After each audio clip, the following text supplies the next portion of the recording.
आज हम आपको भगवान शंकर की बड़ी ही अद्भुत कहानी सुनने जा रही हूँ। एक बार भगवान भोलेनाथ पृथ्वी लोक पर भ्रमण के लिए गए तो उन्होंने एक युवा को देखा। वह ईश्वर को दोष देता जा रहा था। वह अपने जीवन से निराशा था, दुखी था। तब भगवान शंकर बौद्ध भिक्षु का रूप धारण करके उसे युवा को असली दुख के बारे में ज्ञान देते हैं। तो चलिए इस कहानी के मध्य से समझते हैं कि असली दुख क्या होता है।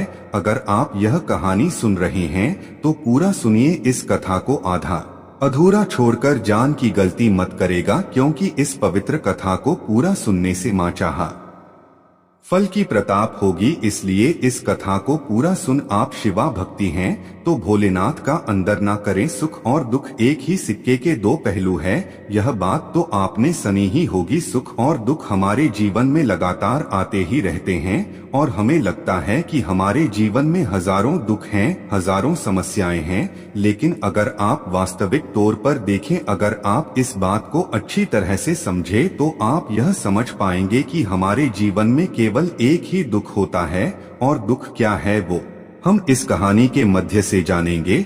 और उसे दुख का निवारण, उसे दुख का समाधान क्या है वो भी हम इस कहानी में ही जानेंगे। तो इस कहानी के अंत तक जरूर बने रहिए। एक समय की बात है, एक गांव में एक व्यक्ति राहत था। उसका नाम सोनू था। वह बड़ा आलसी था और अपने जीवन से बहुत निराशा था। और उसका कारण यह था कि उसने अब तक अपने जीवन में कुछ भी हासिल नहीं किया था। वह कुछ भी नहीं करता था। उसके घर वाले भी इस बात से बहुत परेशान रहते थे। वे चाहते थे कि वे बाहर जाकर कुछ अच्छा काम करें, कोई अच्छी नौकरी कर ले, लेकिन वह उनकी एक नहीं सुनता था।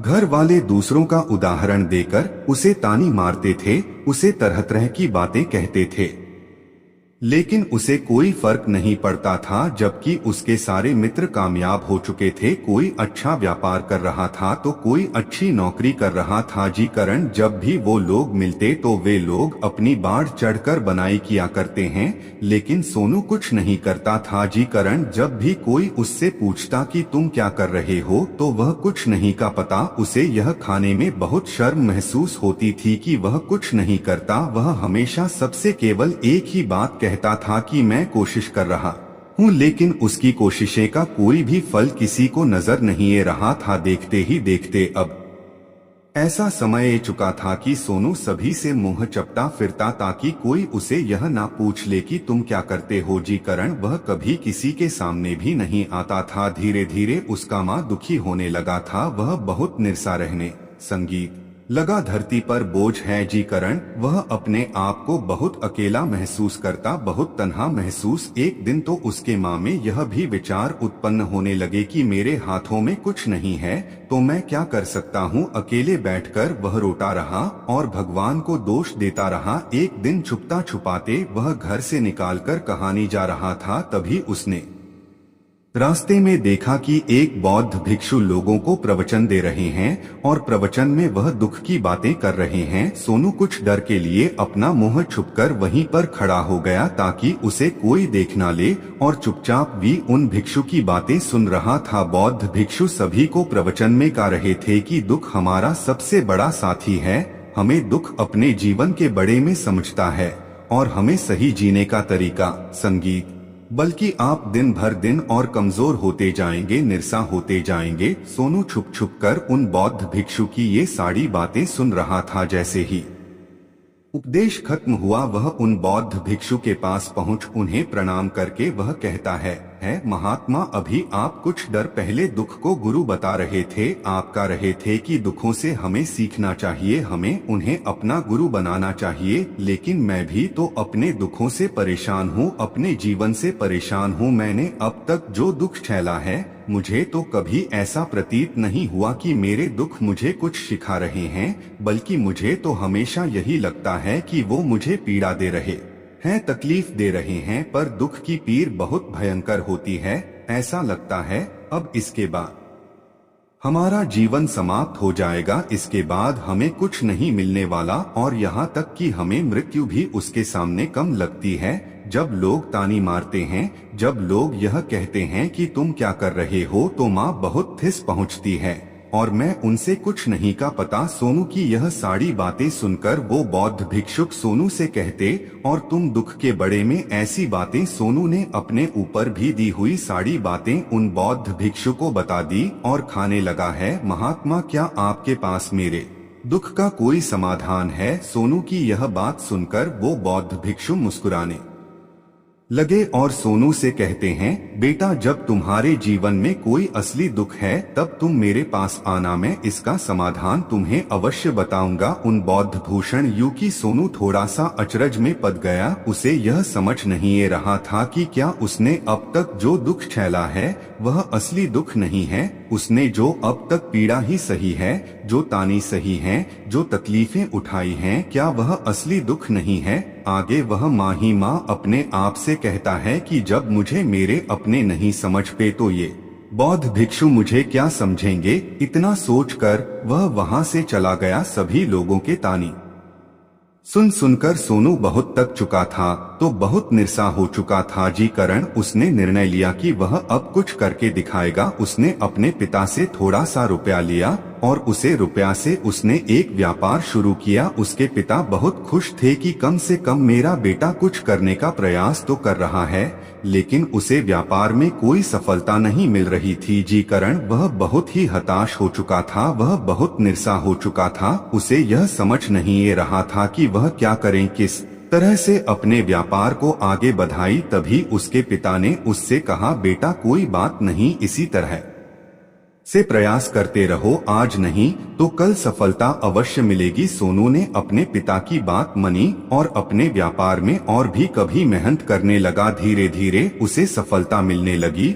और फिर उसने रफ्तार पकड़ ली। देखते ही देखते केवल 3 सालों के अंदर वह एक बहुत बड़ा व्यापारी बन गया। अब उसके पास धन दौलत की कोई कमी नहीं थी। लोग जो से पहले नापसंद किया करते थे अब उसे पसंद करते थे, उसकी चिंता करते थे, उसके कार्यों की सराहना करते थे। उसके माता पिता भी अब अपने बेटे से बहुत खुश थे और उसकी सफलता से वे अत्यंत प्रसन्न थे। धीरे धीरे सोनू के मित्रों के संख्या लगातार बढ़नी जा रही थी। सोनू के कुछ मित्रों ने उसे यह भी सलाह दी कि उसे अपना व्यापार और तेजी से बढ़ाना चाहिए, उसे और फैलाना चाहिए। जब तुम आज केवल इस नगर के सबसे बड़े व्यापारी हो तब तुम इतना खुश हो, तुम्हारे साथ ये सारे लोग हैं। वहीं पर तुम सोचो कि जब तुम इस राज्य के सबसे बड़े व्यापारी बन जाओगे तब तुम्हारे यहाँ पर लोगों की भीड़ गजाएगी। लोग तुमसे मिलने के लिए समय निकलेंगे, यहाँ तक कि इस राज्य का राजा भी तुमसे मिलन चाहेगा, तुम्हारी तारीफ करेगा।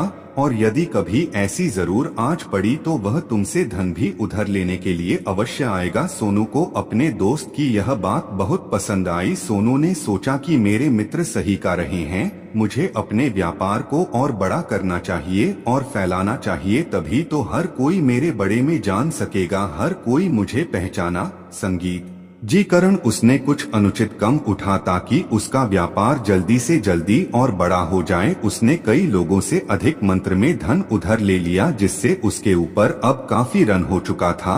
और इतना ही नहीं, वो यहाँ पर नहीं रुक, उसने अधिक से अधिक मुनाफा कमाने के चक्कर में अपने माल की गुणवत्ता को भी खराब कर दिया, जिससे अब उसके माल में वह बात नहीं रह गई थी जो पहले हुआ करती थी। लेकिन वह अपने मित्रों की बात सुनता रहा, जैसा उसके मित्र कहते थे वो वैसा ही करता चला जा रहा था। यहाँ तक कि उसने अपने व्यापार को और भी तीव्रता से बढ़ाने के लिए अपने दूसरे छोटे व्यापारियों के खिलाफ षड्यंत्र भी रचना शुरू कर दिया। जी करण उसके माँ में अब पहले जैसा वह सुकून नहीं था, उसे अब रातों को नींद नहीं आई थी। वह केवल एक ही विचार में लगा रहता था कि किस तरह से उसका व्यापार पूरे राज्य में फैल जाएगा और वह इस राज्य का सबसे बड़ा व्यापारी बन जाएगा। जी करण वह दिन रात केवल इसी मेहनत में लगा रहा, वह किसका व्यापार जल्दी से जल्दी और बड़ा हो जाए। हालांकि उसके पास अब सब कुछ था, धन दौलत, अच्छा घर, गाड़ियां, नौकर जाकर सभी सुख सुविधा, लेकिन उसके बावजूद भी वो उन चीजों का लाभ नहीं उठा कर रहा था, क्योंकि उसका पूरा ध्यान केवल अपने व्यापार को और उन्नति पर ले जाना था। एक दिन सोनू अपने रथ पर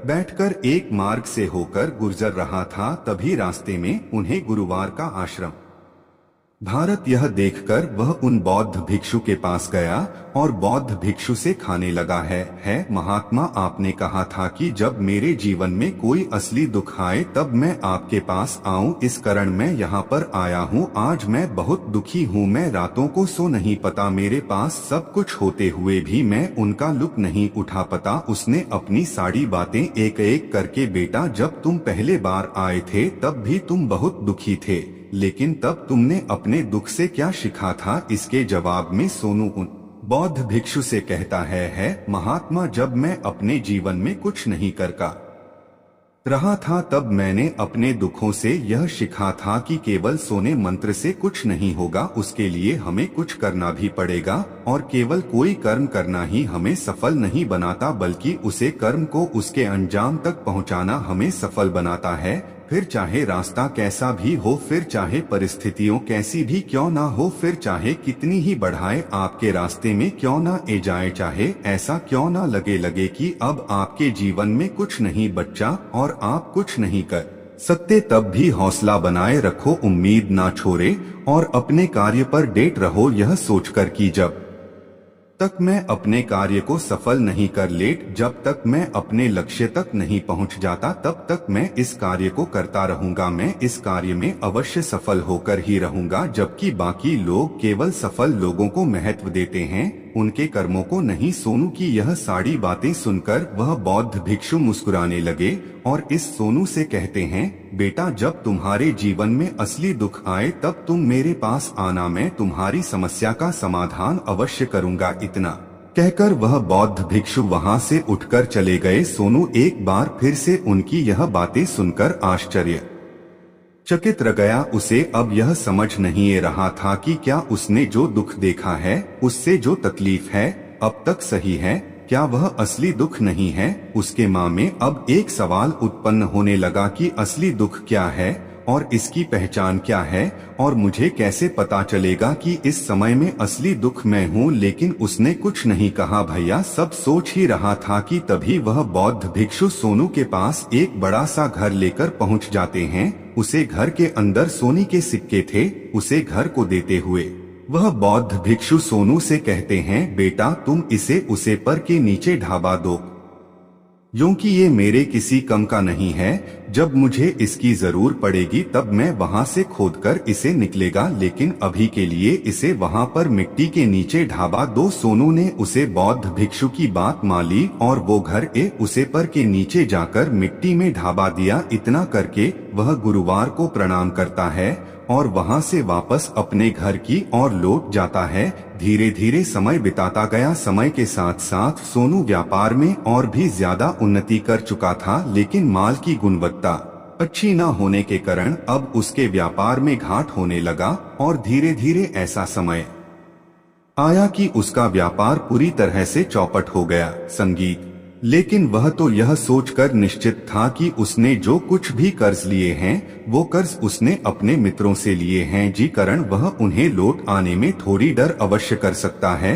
वह तो यह सोच रहा था कि उसके मित्र उसका बुरे समय पर साथ देंगे, लेकिन सबसे पहले उसके मित्र ही उसे अपना कर्ज वापस लौट की मांग करने लगे। तब सोनू को एहसास हुआ कि कोई भी अपना नहीं है। उसने अपने मित्रों से उसे कर्ज को लौट के लिए थोड़ी सी मोहलत मांगी, लेकिन सोनू के किसी भी मित्र ने उसे कर्ज लौट के लिए वह मोहलत नहीं दी, बल्कि वे लोगों से जान से करने की धमकी देने लगे। अपने मित्रों के मुंह से यह सब सुनकर सोनू बहुत ही आश्चर्यचकित रह गया। वह जो कुछ सोच रहा था सब कुछ उल्टा पड़ गया। जी व्यापार के चलते उसके इतने मित्र बने थे, इतने शुभचिंतक बने थे, वे सब उससे दूर जान लगे थे।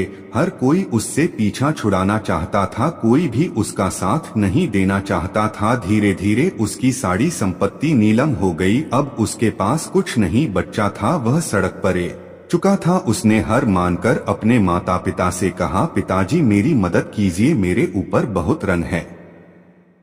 मुझे उसे लौटना है, कृपा करके मुझे थोड़ा सा धन दे दीजिए। इस पर सोनू के पिता ने सोनू से कहा, बेटा मेरे पास तो ले देकर बस यही एक छोटा सा घर है, अगर यह अभी मैं तुम्हें दे डन, यदि मैं इसे भी बीच डन तो मैं और तुम्हारी माँ कहाँ रहेंगे, हमें भी दर दर की ठोके खानी पड़ेगी, हमें भी सड़कों पर भीख मंगनी पड़ेगी ले देकर। अब हमारे पास केवल यही संपत्ति बची है, इसलिए मैं तुमसे क्षमा मांगता हूँ। अपने माता पिता के मुख से यह सुनकर सोनू चुपचाप वहां से चला गया और माँ ही माँ वह सोच रहा था कि अब मेरे पास कुछ नहीं बच्चा, जो था वह तो सब लूट गया, बर्बाद हो गया। अब मैं जी कर क्या करूँगा, अब मेरे पास केवल एक ही रास्ता है जिससे मैं अपने कर्जदारों से अपना पीछा छुड़ा सकता हूँ। यह सोचता हुआ वह एक ऊंची पहाड़ी की ओर पहुँच वह पहाड़ी पर चढ़ता ही जा रहा था कि तभी उसे याद आया कि उन बौद्ध भिक्षु ने कहा था कि जब तुम पर असली दुख आए तभी तुम मेरे पास आना, मैं तुम्हारी समस्या का समाधान अवश्य करूँगा। यह सोचकर सोनू के माँ में एक बार फिर उम्मीद की वह लहर द्वारा पर सोनू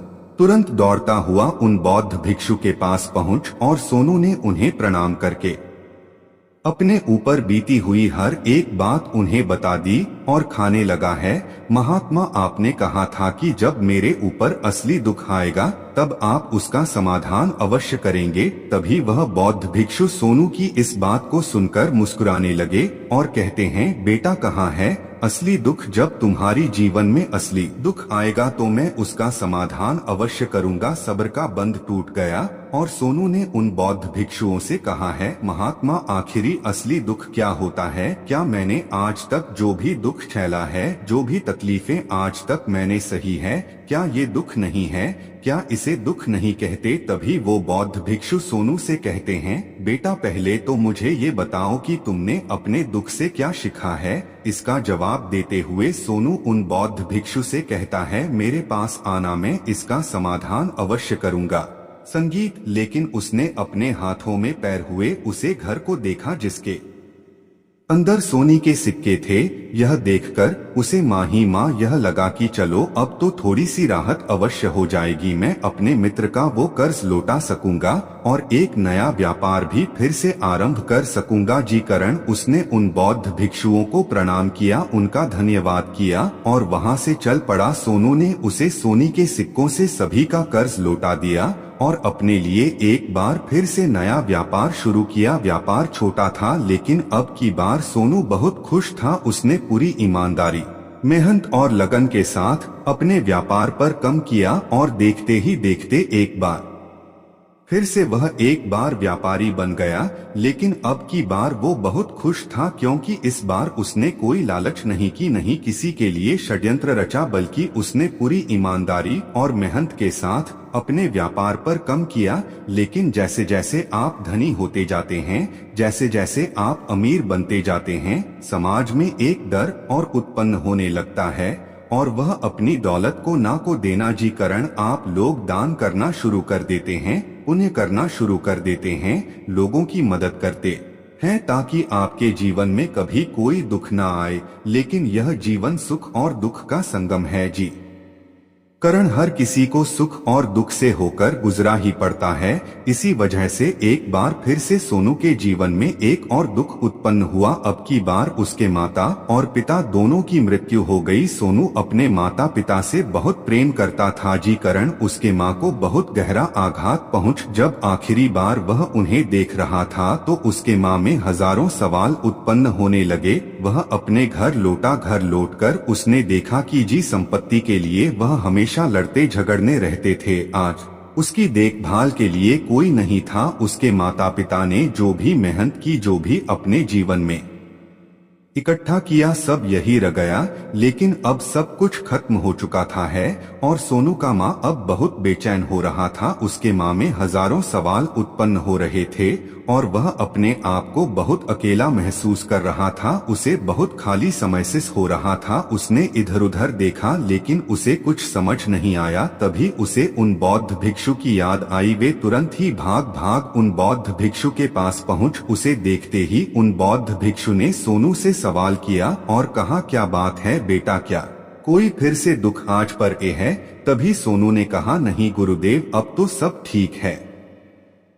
लेकिन आज आए नहीं कि हम एक पाल निकाल करके एक पाल के लिए मोड़ कर अपने आप को देख सकें, अपने आप को समझ सके। वास्तविकता में हर कोई यहाँ पर अपने जीवन भर केवल दुख दुख का कर चिल्लाता राहत है, उसका समाधान निकालना का हर मुमकिन प्रयास करता है, लेकिन जिसे हम दुख समझते हैं वह तो दुख है ही नहीं, तो इसका समाधान आपको कहाँ से मिलेगा? यह तो परिस्थितियों हैं जिसके कारण हम अपने आप को दुखी समझते हैं, अपने आप को टाकली में समझते हैं। जैसे हम एक स्थिति से निकलते हम किसी दूसरी स्थिति में फैंस कर रजाते, जी प्रकार हम पहले समस्या का सामना करते हैं, इस प्रकार हम दूसरी समस्या का भी सामना करते रह जाते हैं। और जब हम इन परिस्थितियों से हार मान लेते हैं, जब हमें लगता है कि अब कोई रास्ता नहीं बचा, तब हमारे सामने हमें केवल एक ही रास्ता नजर आता है और वह है मृत्यु। लेकिन यह कोई समाधान नहीं है, यह कोई रास्ता नहीं है। इसलिए यदि आप सचमुच अपनी समस्याओं का समाधान चाहते हैं तो अपने आप को इकट्ठा करना सीखें, अपनी ऊर्जा को इस संसार में वापस कीजिए, उसे एक कर और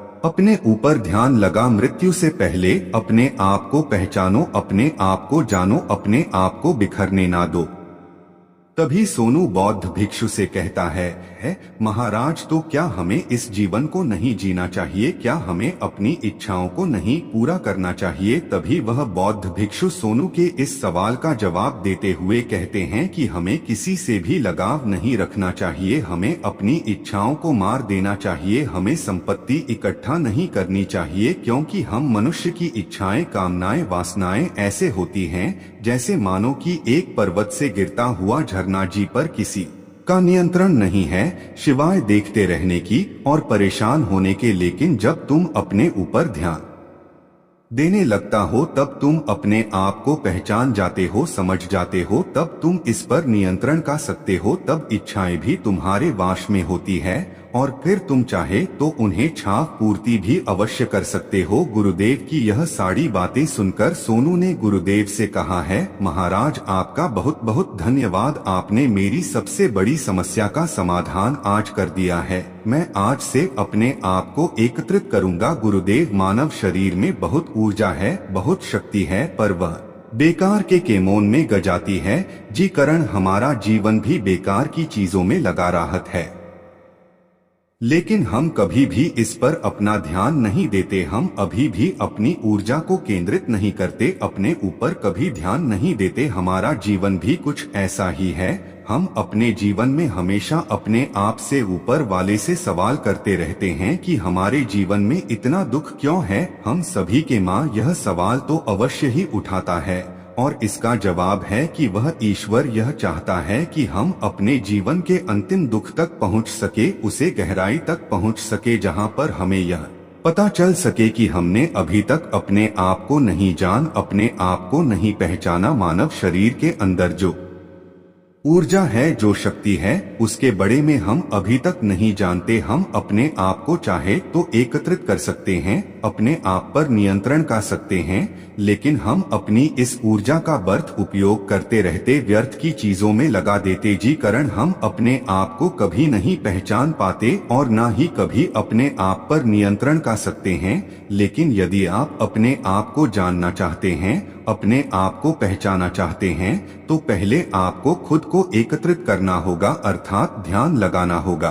ध्यान से ही आप अपने दुखों की उन समस्याओं का समाधान निकाल सकते हैं और तभी आप अपने आप को पहचान सकते हैं, जान सकते हैं और अपने जीवन के हर दुखों का समाधान भी कर सकते हैं। इस वीडियो को बोलते समय कोई त्रुटि हो तो एक क्षमा चाहती हूँ। उम्मीद है आप सभी को यह वीडियो अच्छी लगी होगी। अगर आप शिवा के सच्चे भक्ति हैं तो शिव जी का संदेश चैनल को सब्सक्राइब और वीडियो को लाइक करके कमेंट में हर हर महादेव लिख दीजिए।